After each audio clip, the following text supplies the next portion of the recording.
Okay, so good evening and welcome to this week's the double 15 minutes. I can't even talk now.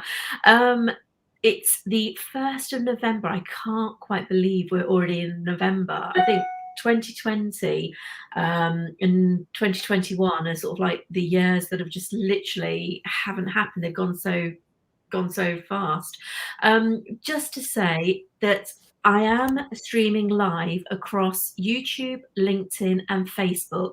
So if you are watching us live, please do share where you're watching from, where in the world you're watching from. So I'm going to go straight into the show now. So tonight's guest, I've got Jeffrey Deskovic. Now, Jeffrey, I'm going to let him introduce himself shortly, but I'm just going to give you a brief synopsis in that Jeffrey, at the age of 16, was wrongfully accused and arrested for a rape murder that he did not commit. He was tried as an adult and was sentenced to imprisonment.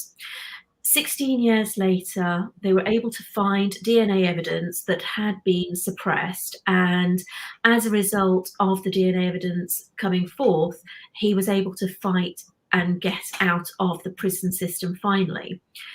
Jeffrey is a super inspiring man because, again, as we talk to him, you will find that out for yourself. But to go through all of that, Jeffrey, to be wrongfully accused of something that you hadn't done, and then to be arrested and be tried and imprisoned for something you hadn't committed or hadn't done.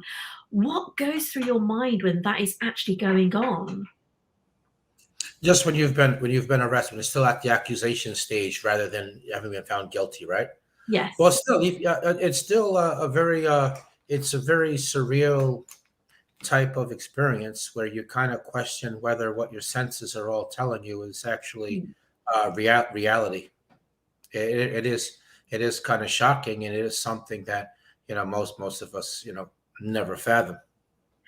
Yeah, I mean, I was reading through all of your information, and reading sort of like the background information on you. And one of the things that really struck me hard is that, say, when you are young, when you're 16, and you're in school and the teacher accuses you of doing something that you haven't done, and how that trauma stays with you. So I can't imagine how, what trauma you would have experienced as a 16-year-old boy, because let's face it, 16-year-olds, yes, a lot of 16-year-olds are capable of knowing what they're doing, but you're still barely, you're not even an adult yet.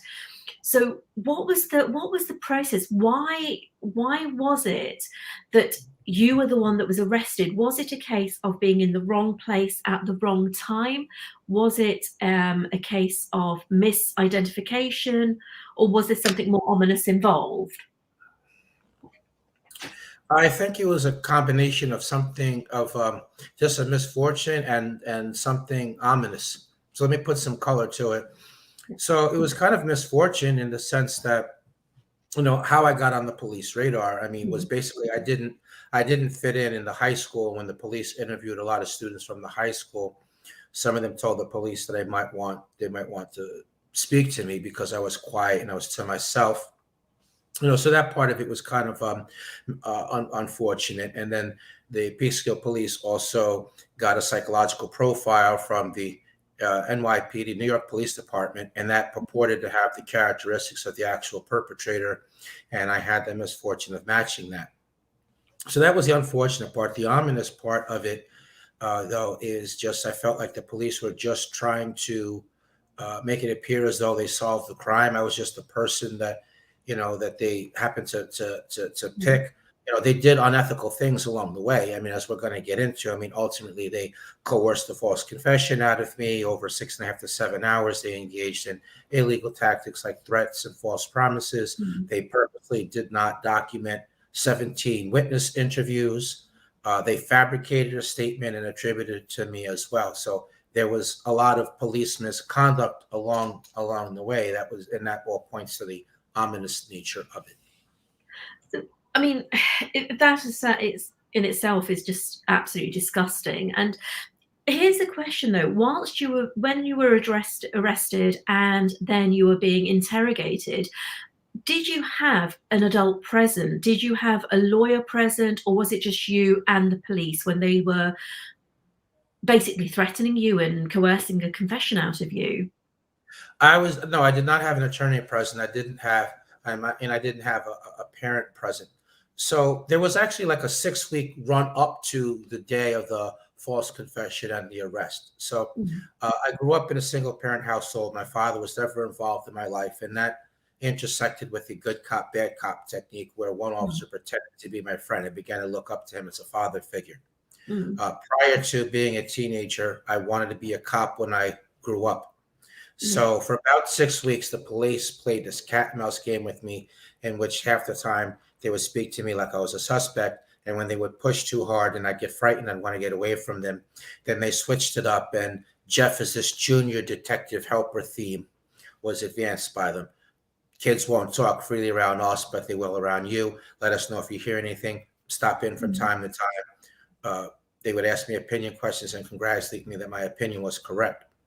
Eventually, they got me to agree to take a lie detector test by telling me they had some new information in the file. They wanted to share that with me, and I would just have to take and pass the polygraph first. So Mm. the next day, rather than report to the high school, I went to the police station. Instead of them doing the polygraph there, they drove me out of county 40 minutes away by car, which meant I was not able to leave anymore. I was totally dependent on the police. As we mentioned, there was no attorney present, there was no parental figure. I wasn't given anything to eat. I had no idea where I was, so I couldn't leave. I didn't understand how the polygraph worked, so that 4 page brochure explaining it, which had a lot of big words in it, was not a help to me. They Mm. put me in a small room, gave me countless cups of coffee in order to get me nervous.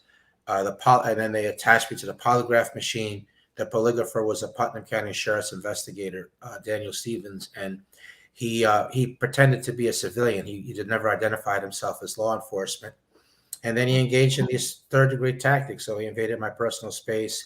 He raised his voice at me. He kept asking me the same questions over and over again. And he kept that up for 6.5 to 7 hours. Finally, he said, "What do you mean you didn't do it? You just told me through the test result that you did. We just want you to verbally confirm it." Then the cop was pretending to be my friend. He came in the room and told me that the other officers were going to harm me, that he'd been holding them off, but he couldn't do so any longer, that I would have to help myself. Then he said, "Look, just tell them what they want to hear. You're not going to be arrested, so you'll be able to go home." So being young, naive, frightened, 16 years old, not thinking about the long term, just Mm. looking at my safety in the moment. And I made up a story based on the information they gave me in the 6 weeks run up to it and the day of the coerced confession. By the time it was said and done, I collapsed on the floor in a fetal position, crying uncontrollably. And obviously, I was arrested. I was charged with a murder and rape. And I mean, this is, you see, you hear of these things, you see these on TV shows, police cop shows and stuff, but you don't actually expect to have it happen in real life, let alone to have it happen to you. Now, what I don't understand is, did they actually have like an e-fit or a physical description of the perpetrator, or was it, like you said, just based on the fact that there was a group of children who in essence were bullies and decided that they were going to put you forward as the prime suspect? The latter, they did not have a physical description to go by.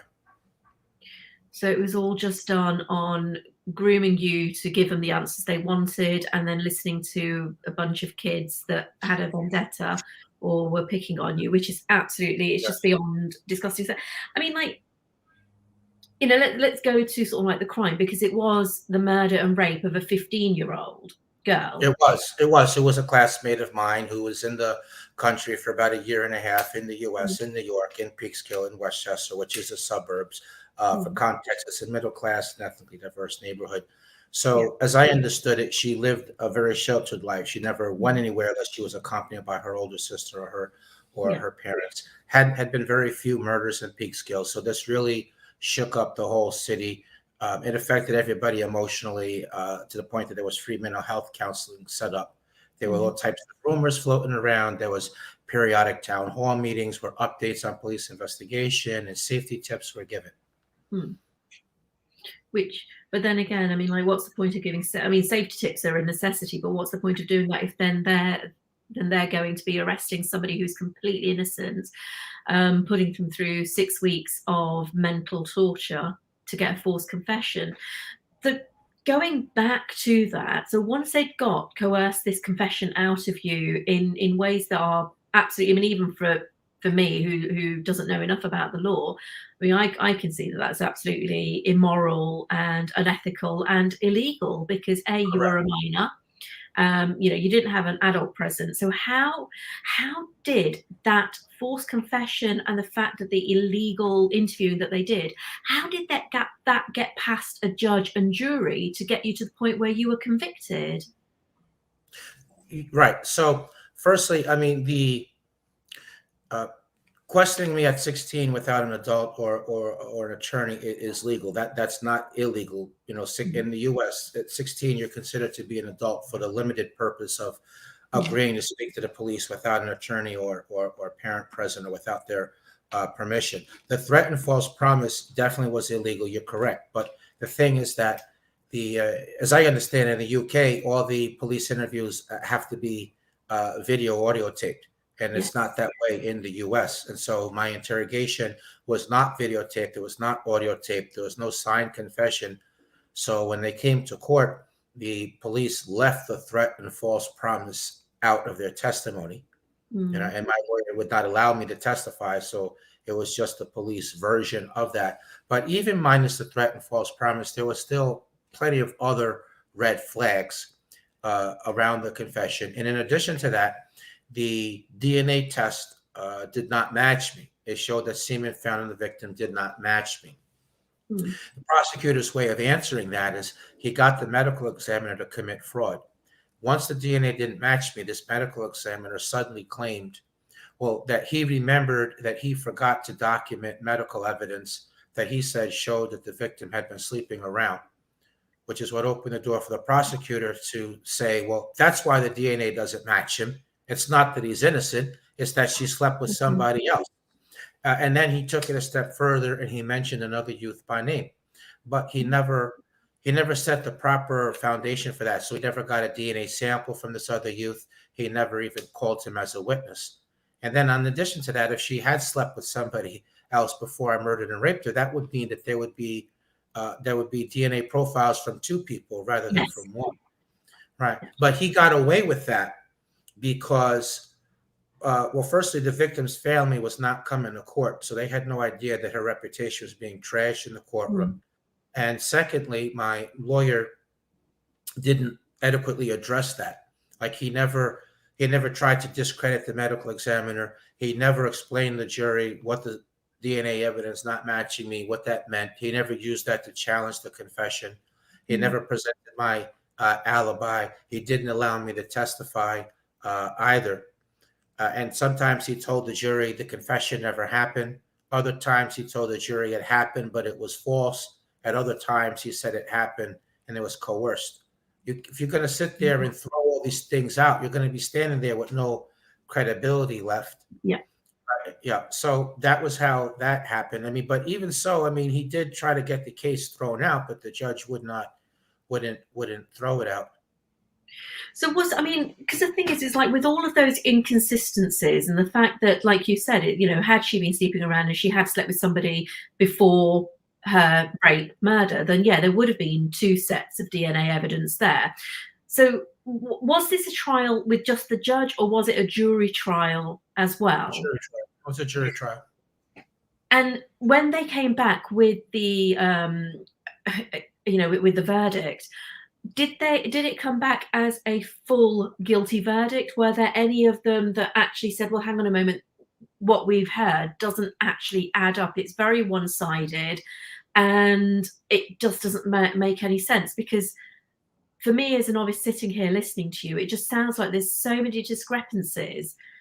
How could a jury have actually found you guilty with that many discrepancies? It's a really good question. I'll say this on that. So So I learned many years later, after I was exonerated, that at the end it was 11-1 for a Right. guilty verdict. One of the jurors believed that I was innocent, but they were pressuring him, and then they sent a note out to the judge asking would they be kept sequestered over the Christmas holiday if they Mm. couldn't come up with a verdict, and the judge told them yes. And so he said that they increased the pressure and none of them wanted to be there over the Christmas holiday, and that was why he switched his vote. So there was that aspect of it. But beyond that, no, the verdict has to be unanimous, has to be all 12 people. So the first three charges they read off, because they charged me with different counts of murder. So the first three Mm. counts they found me not guilty of, and then they found me guilty of second degree murder and of the rape and of the possession of a weapon. That is just absolutely awful. I mean, like, when they came back with that guilty verdict, what was actually going through your mind? Were you I mean, I guess sometimes with something that happens that is a shock, you might have an out of body experience, but what was going through your mind when they came back with that guilty verdict? So the first thing that went through my mind was, well, wait a minute. Did I just hear that right? Did I miss the word "not" in front of? Mm. So that was the first thing that went through my mind, and maybe the next thing was kind of like just being like in an absolute shock, and my head was kind of spinning. And again, it felt like an out of body experience. Mm. Because again, up until that point in time, I thought that only guilty people were found guilty. Which is what you'd think. But I mean, having done sort of like some more research into this and also looking at what you do as well, it is said that, out of sort of like the millions of people that are actually in prison and even sort of like those on death row, it's between 1 and 3% of the prison population in the USA is actually deemed to be innocent, but have been unfairly tried, found guilty, and incarcerated. And that could be any number of reasons, pretty much, with what you went through with the false arrest and coercion. Also, that, I suppose misidentification as well. So take me to the point where they've actually now said you are guilty. You're having like the out of body experiences, like saying, well, hang on a moment, this can't be real. What happened? Tell me sort of like consequentially what happened sort of like in the days following the verdict. Sure. Just for context on the larger thing, I just want to share the stat that Mm. per the National Registry of Exonerations, which tracks exonerations in the U.S. from 1989 forward, there have been to date 2,883 exonerations. I do Mm. think that the percentage is larger than the 1 to 3%. I mean, I think it's 15 to 20, but a lot of people give these much smaller numbers. You are correct. And in terms of causes, definitely coerced false confessions. 25% of the DNA-proven wrongful convictions are caused by that. Misidentification at 75%. Prosecutorial misconduct, bad lawyering, even lying Mm. informants at 15%. But going now back to me, dialing back to Mm. me, and what happened. So I was immediately So I had been on bail. So I was immediately taken into custody. I was brought back to the county jail. I was housed in the forensic unit, which was like the mental health Mm. wing of the jail, and I definitely Yeah. was definitely felt depressed, and I felt like Mm. my life was over. Yeah, And obviously. ultimately brought me back to court, Mm. for the sentencing. As you pointed out at the beginning, and I was arrested as an adult, tried as an adult, and so I was sentenced as an adult. I begged the judge to overturn the verdict because I was innocent. I referenced the DNA, and he told me on the record, maybe you are innocent. And then he nonetheless gave me a 15 to life sentence where I was sent to a men's maximum security prison to serve. Which is absolutely horrific. I mean, like, how do you? Because I mean, you spent sort of like from the ages of 17 to 30. 32 in prison. So, like, literally, let's be honest, like a lot of your youth. Now, Yes.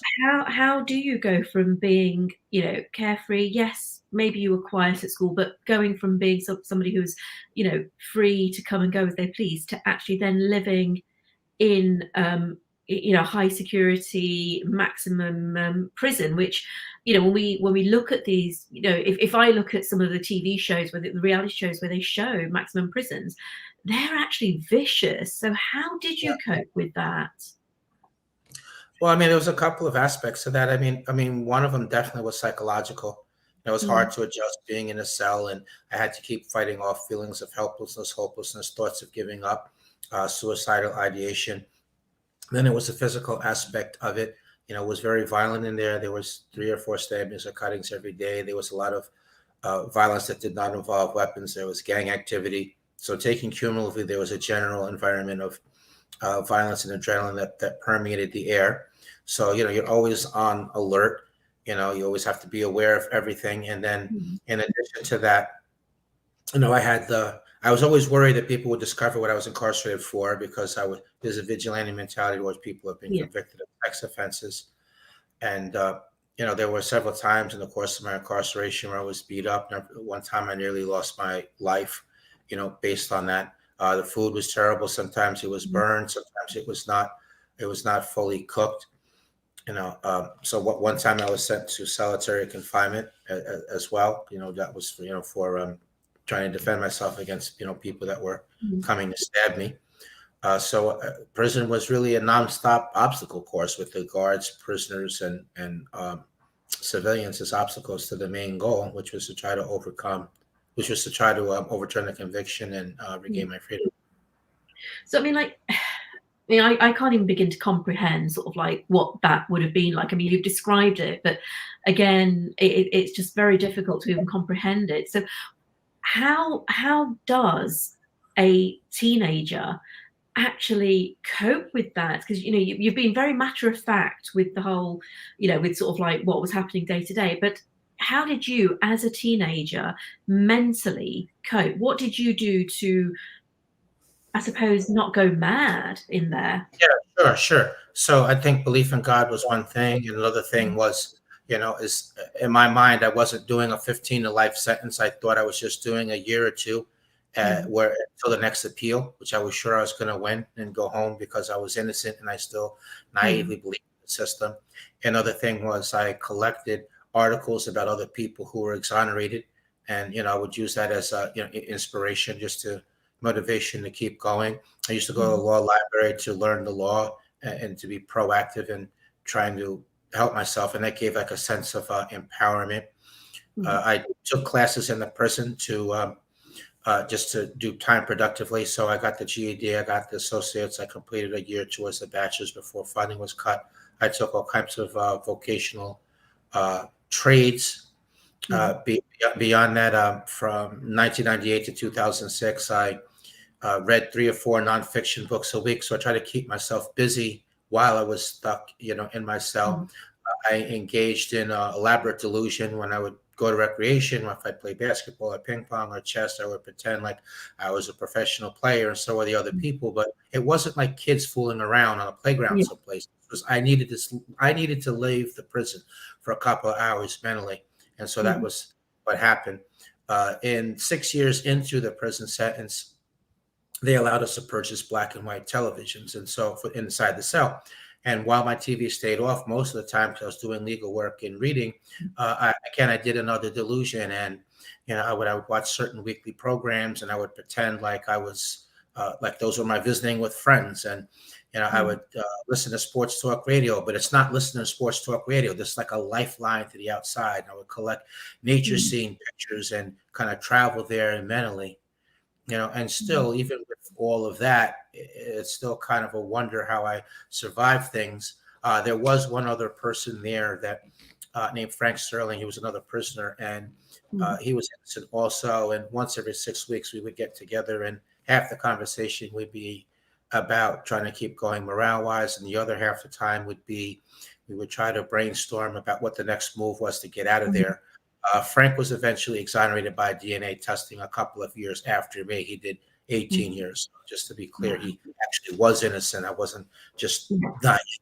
Last thing I'll mention Mm, is at the end, I was so desperate for contact with the outside world because my extended family never came to see me. And, mm, my last 5, 6 years, my mother came once every 6 months, and several sets of aunts and uncles would visit, disappear for 3 years, and visit, just keep that going. yeah. So for most intents and purposes, I essentially did the time by myself. And so needing outside contact, I did place an ad for a pen pal, and somebody answered in the last 2 years we corresponded.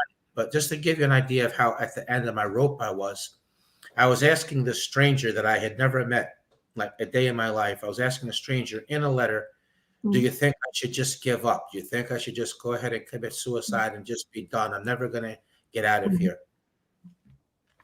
Which is, I mean, that's absolutely heartbreaking. And even with you sort of like having a friend, a friend in there that was going through the same thing as you, I can just imagine sort of like the sheer desperation that you would feel, because it is the same routine and you're doing things to keep yourself going. You're reading all the books, you're trying to find a way to get yourself out of there. But if you haven't got that support network that was there to say, look, we know you're innocent, we're going to fight for you, we're going to fight with you, I guess it makes it that much harder, doesn't it? 100% it does. Yes. Yeah. 1,000%. Yeah. You understand. Yeah. That's true. And I want to point out that part of the difficulty in the prison, and speaking to the helplessness aspect of it, I lost 7 appeals. Over 11 years, I got turned down 7 times. And then, I wrote letters for 4 years, because the only way back into court when your appeals are over is if you can find some new evidence. So hence writing letters, because I was trying to find someone to take the case for free, because I didn't have any money to hire an attorney or investigator. So I wrote letters for 4 years, rarely getting responses. And then I went to the parole board, where largely because I maintain my innocence rather than expressing remorse and taking responsibility, I was turned down for parole as well. So it's all these heartbreaks and loud crashes back down to earth, along the way while I was in there. Each time those things happened to me, in a way, it was almost like I was wrongfully convicted all over again. And I can imagine it's like one of those things. I suppose it's like dying the same. It's like Groundhog Day. It's dying the same death again and again and again.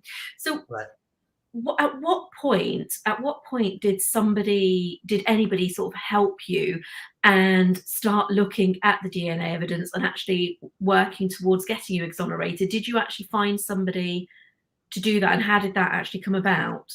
Yes, Claudia Whitman, who was an investigator. So one of those letters, which I wrote in care of a publishing company to the book author, was instead forwarded to Claudia. And when she saw the DNA evidence, she believed in my innocence. And at that point, she tried to get people to take my case, and she gave me ideas. And so one of her ideas proved to be the winning one. She suggested I write the Innocence Project. So I wrote them, filled out their application. She lobbied them from outside the organization. She got other respected legal entities to lobby them.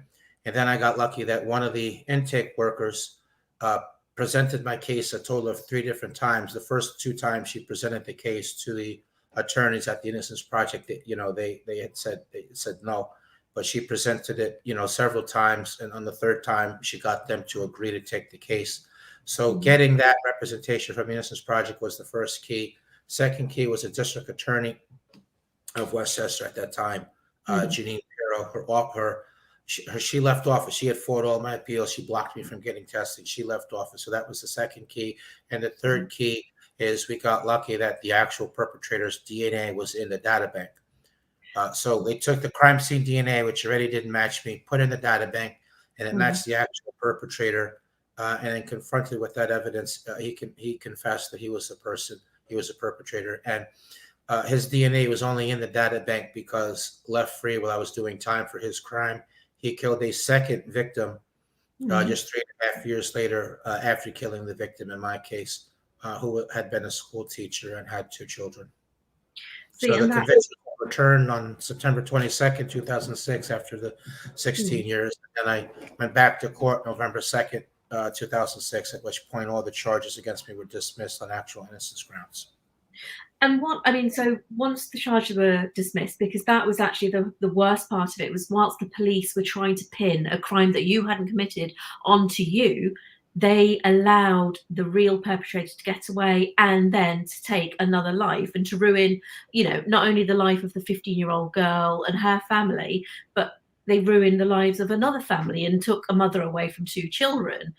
And the injustice is, it's just incredibly awful. So once you went through the appeal, you went through the process, you were exonerated, what then happened after that? Because what was then, in terms of like the police that had arrested you, your lawyer, the prosecutor, what was the process around getting, I suppose, getting justice for yourself against the injustice that you'd endured?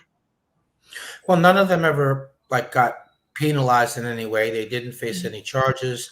They didn't pay any money themselves. Nothing happened to them professionally. The most that could be said is the indirect consequences, which the medical examiner, when I filed suit against the county because of his actions, he suddenly retired. The Mm. prosecutor similarly retired suddenly and ran to Florida, another state in the U.S. 2 weeks before I was released. I Mm. did bring civil suit, and I was successful in that. But that was really the entities that the wrongdoers worked for that ultimately paid the judgments. It wasn't Mm. themselves, the people themselves. Which, I mean, again, it's how did that make you feel though? The fact that, okay, yes, that you did win the lawsuit and you did get a certain amount of money, which you then put into the Jeffrey Deskovic Foundation, which we'll talk about shortly. But how does it make you feel knowing that these people did what they did to you, may have done it to other people as well, and didn't get so much as a slap on the wrist for doing what they did? No, that does bother me quite a bit. In a way, I don't feel like I received justice really, and so Mm. that when I do think about it, in that way, that does still bother me quite a bit. Yeah, and rightly so, because it's that, like you say, it's the injustice of it, the fact that they knew they were doing wrong and they ruined someone's childhood when they didn't need to. But Jeffrey, tell me, because this is the thing that sort of like, with somebody like yourself that has actually gone through such a horrific experience, what is it? What did you do to keep your mind strong? I mean, I know you've gone through, your day to day, that you sort of like, watching TV, you took yourself off into a different world and, had out of mind, out of body experiences with, I suppose fantasizing, that I'm a professional player, I'm doing this. But how do you keep a positive mindset to keep going, to keep fighting? Because most people would have given up. Like you were writing to your pen pal and said, look, should I just give up? A lot of people would have probably given up way before asking that question. So how do you switch your mindset from I've been a victim of injustice to I'm going to fight this? What is it? What is it that you do to actually get you to that point? Because I knew that nobody that I knew was coming to my rescue. And so if I was going to get out of there, I was going to Mm. have to find somebody that I did not already know, Mm. and that meant I didn't have the luxury of losing my mind because I would still be in there. Yeah, and I understand that So fully. just holding on, just that sheer determination. Yeah. That's just that sheer determination. That thought was a big thing for me. See, and that, with what you've gone through is, I've been speaking to a few friends about this interview because I've been really looking forward to talking to you, because I think there's such a huge difference. I think, some people will have a victim mindset and those would be the ones who would give up, but you've got a survivor's mindset, a Mhm. survivor, and I suppose a warrior as well, because now, not only did you sue the city, you took it further afield. You you went on, you got your law degree, you are now an attorney, aren't you? And tell us a little bit more about the Jeffrey Deskovic Foundation. So when I was released, I embarked on a 5-year odyssey of being an advocate, which an individual advocate, which involved me doing speaking engagements. I was a Mm. columnist at a weekly paper. I was regularly meeting with elected officials, and I was trading privacy in exchange for greater awareness of issues by doing media interviews. So I did that for 5 years. I got a scholarship from Mercy College to finish the bachelor's degree. I Mm. got a master's degree from John Jay. My thesis is written on wrongful conviction, cause, and reform because I figured that the extra credential would make me a more effective advocate. Mm. After 5 years, I was financially compensated, and I did take some of the money. I took $1.5 million from that, and I Mm. started the Jeffrey Deskovic Foundation for Justice because I wanted to keep going with what I was doing, but from a nonprofit perspective, and also be able to free people that are wrongfully imprisoned, which is definitely something that I could not have done as an individual. Yeah. And so we have been able to free 13 other people that have been wrongfully imprisoned just from 2011 till now. We did help pass 3 laws in New York, and I am a advisory board member of a national coalition group called It Can Happen to You, which the foundation is part of, and we were able to pass an additional 6 laws. We do our policy work now through that coalition group. We have chapters in New York, Pennsylvania, and California, so 3 different states in the U.S. We currently have 10 active cases. And at some point, I became not satisfied with sitting in the front row of the courtroom. I wanted Mm. to be able to represent some of the clients and make some of the arguments, hence becoming an Mm. attorney, in pursuit of the dream of exonerating others as a lawyer. Yeah.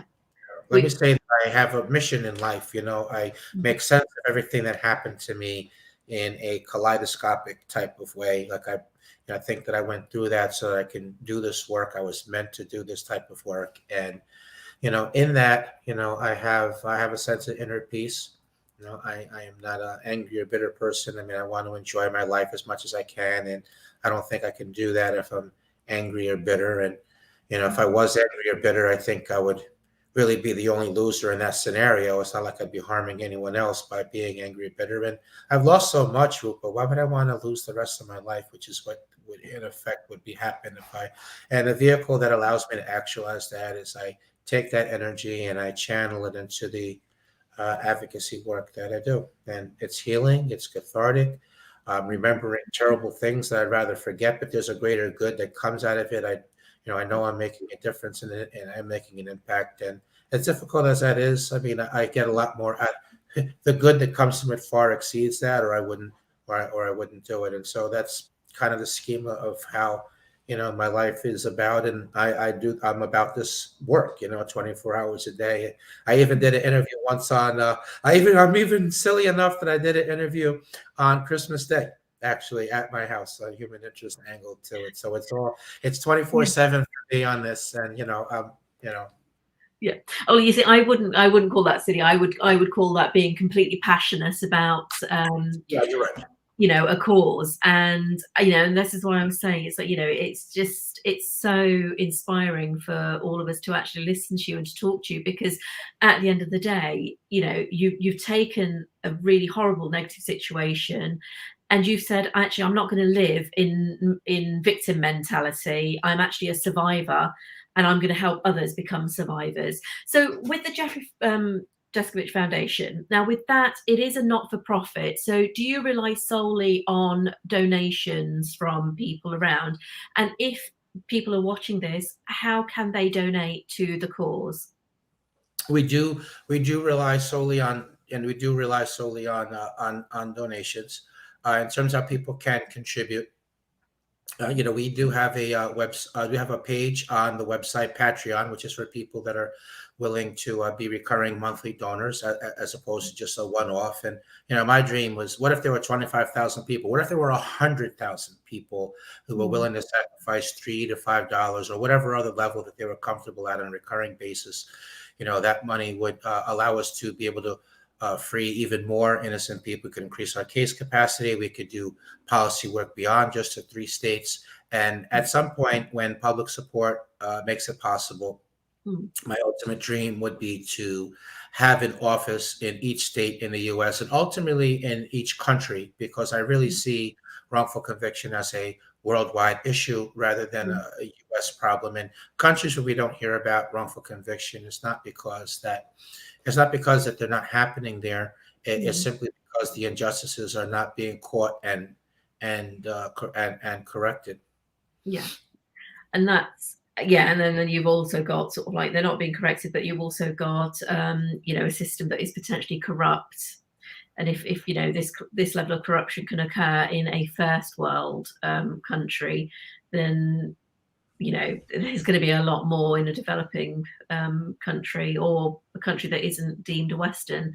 So we've had a few people joining us throughout the evening. So Neha has said good evening, Bhavna said good evening, and Sai Priya has said such awful injustice, which we do speak about. Jeffrey, if people want to contact you or find out more about you, sorry, we've had another comment saying, Roma, she said, really awful injustice, praying God to give you more strength. So if people want to be in touch with you, they want to learn more about the foundation, where would they go? How could they find you? So first, they would go to the foundation's website, easy to remember, www.deskovic.org. That's DESKOVIC.org. But I'm also on social media. So I'm on Facebook, LinkedIn, Instagram. All those platforms have a messaging, like an inbox that can be utilized so people can message me that way. I do have the email address, jeff@deskovic.org. And what I want to mention also is that if people wanted to learn more about my life post exoneration and about my advocacy work, there is a documentary short which is available on Netflix, which is called Conviction. It's about 20 minutes, and they can learn more about it that way. And in terms of the other activities that I'm involved in, I mean, I'm also on the Global Advisory Council for Restorative Justice International, which really focuses on more of a restorative and healing type of process rather than just an exclusive punitive system, which is really what the case is in the U.S. And one of the things that I really like about Conviction is that I utilized the platform that I had, and I brought some attention to some of the non-innocence justice reform issues, things like terrible medical care in prison, and absence of college education in prison, and elderly people in prison, and solitary confinement, and people being over sentenced as well, and the need for parole reform, and how there really wasn't much effort prior to the staff trying to curtail the prisoner-on-prisoner violence and verbal abuse from the guards towards the prisoners. I, in the course of being in law school, I did take a prisoners' rights class, and there were a couple of guest lecturers that came into class, and they were describing the prison system in various parts of the UK. And so I do think the US has a lot to learn from the UK in terms of just the prison system and having it as a humane system. And the US has really draconian sentencing system, and we still have the death penalty in a lot of the states in the US, which I know that nobody can be part of the European Union and still have that. So I do have that secondary strong interest in these other justice reform issues, which I don't need, but I do, lend my name and support, and I speak whether in public settings or with electeds or in the media, strategic times and places, trying to aid those causes as well. Yeah, no, absolutely. And I think, like we were saying, it's just, I suppose, fighting injustice where you can, and actually collaborating with others around the world. Because I know, like with sort of like going back to what you were saying about the draconian sentencing system, and in fact the draconian sort of like legal system that is going on at the moment in America with criminal law, is that there have been, I've been reading a lot of articles about this, that prisons have actually become big business. So it's in sort of like, it's the corporate world that have now gotten involved in prisons. So actually it's in their interest. The more prisoners they can get through the doors, the more profit they make. And, could that be one of the reasons why there is a much higher false conviction rate going on? It is, like you say, it's like, people can be, and this is something that I've just never understood, how you could be incarcerated into, maximum security prison for, I don't know, running a red light. It's the American justice system hasn't always doesn't make very much sense to me with the way they work. So my question to you, a bit controversial, is do you think a lot of these incarcerations, false imprisonments, or severe severe sentences occur because it is now big business? I think that that has to do with the over. I think that has to do with the over sentencing and Mm. the broken system of parole. I think it has to do with that. I don't tie that directly into Mm. wrongful convictions, but certainly Mm. there's certainly a lot of money being made. I mean, in New York, when there was an effort to try to revise the sentencing around just drug possession, and the Mm. correction officers union fought against the changes because they knew that that was ultimately going to mean that more people are going to be going home, less people are Mm. going to be coming to prison and for a shorter amount of times, and that ultimately was going to translate into closing us of prisons and Mm. losing some of the correction officers' jobs. So I use that as an example, and then some of the rural communities throughout the U.S. that are essentially prison towns. The whole economy revolves around the prison Yeah. system. I do think it has a lot to do, with the over sentencing and the broken Mm. parole. I mean, I guess that's sort of like another battle for another day. I mean, for now, it is very much about overturning wrongful convictions and freeing as many innocent people as you can.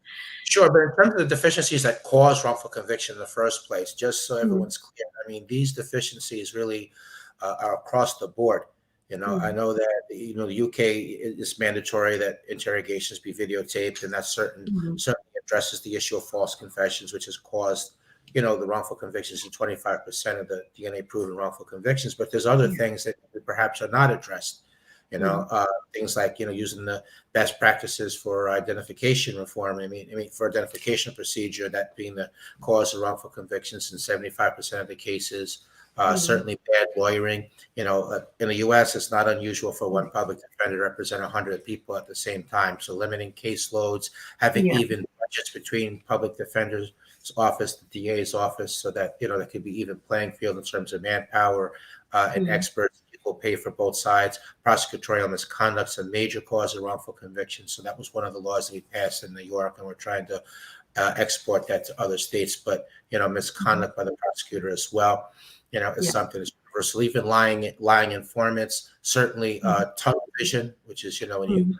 conclusion and then ignore evidence to the contrary or Yeah. explain it away in ways that really defy common sense. So these Mm. things are these things definitely are universal, and there have definitely been wrongful convictions and exonerations in the UK. One of the best movies about wrongful conviction to me actually was Mm. a UK case. The movie was called "In the Name of the Father," Mm. and right, which is about the Guildford Four. So Yeah.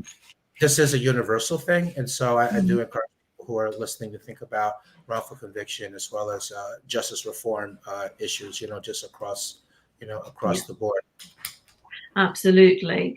Jeffrey, I just want to say thank you so much for joining me this evening. Well, afternoon your time, evening my time, but it's just been absolutely fascinating. And I talked to you for hours about this because it's something that is actually fascinating. It's heartbreaking and fascinating at the same time. So, I just want to say thank you so much. Do you have any last words for our viewers with regards to donating, supporting, sharing the information Yeah, that you given to us? absolutely, sure. So yeah. So I definitely would like people to contribute on the Patreon campaign to share that link to people.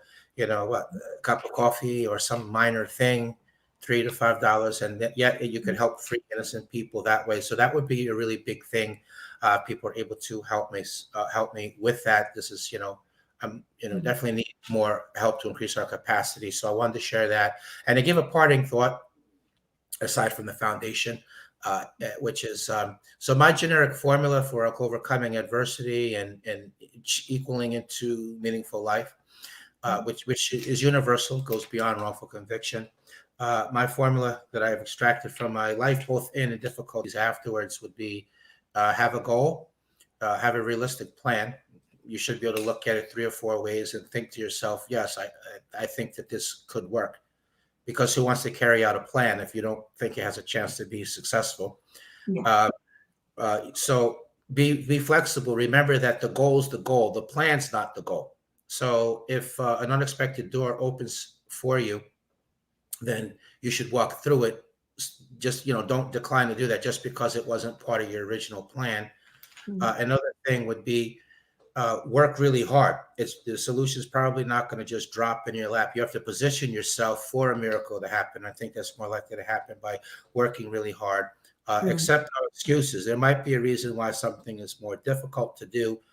No reason why you can't be done, and never give up. So when you can't go any further, remember that could be the key moment right there, where if you just kept pushing, then you might have had a breakthrough. So you should keep going even though you can't, just to see what happens on the other side.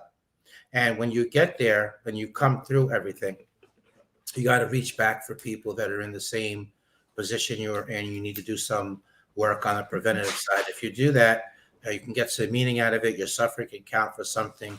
It'll be healing. It'll be cathartic, and you'll help, make the world a little bit better. So that would be and I know that applies whether you're talking about someone that's faced discrimination or racism, or a victim of domestic violence, someone that's been a sexual assault victim, someone with a debilitating illness, or any other extreme or not so extreme, life experience. But that can hold. And I've seen people in all those different walks of lives. Even I've seen people that used to be incarcerated that are now working at diverting at-risk youth from going down a life of crime that culminates into incarceration.